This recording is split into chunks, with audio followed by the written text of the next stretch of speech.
In this video we take a look at how to do the slip stitch. Stay with me and I'll show you how.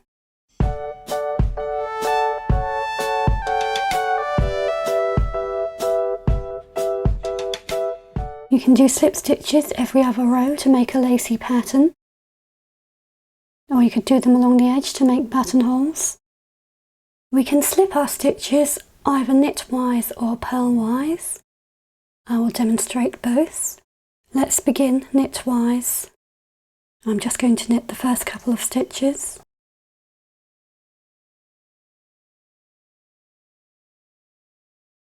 And to slip our stitch knitwise, we come in behind the stitch and through the loop as though to knit, but without wrapping our yarn, we just pull our stitch off of the right hand needle onto the left hand needle.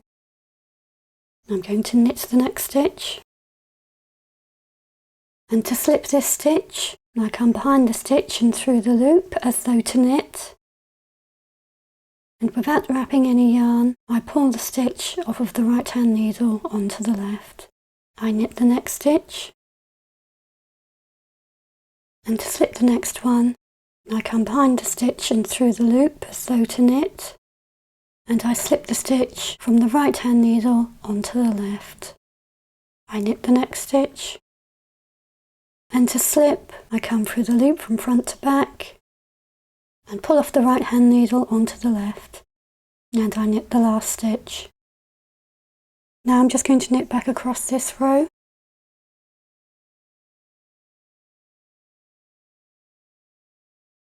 Now let's slip as if to purl. I'm just going to knit this first stitch.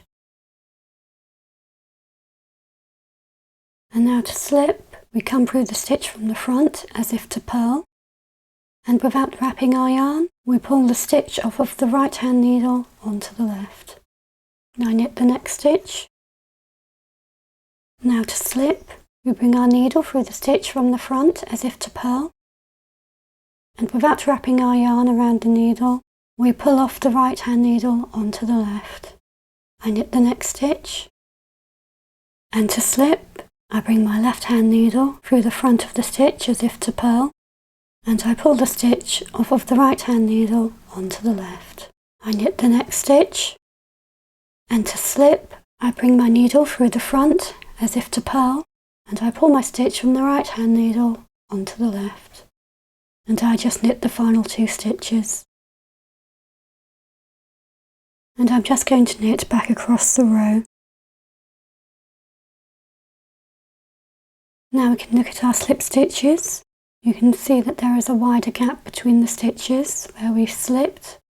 And that's how to do the slip stitch.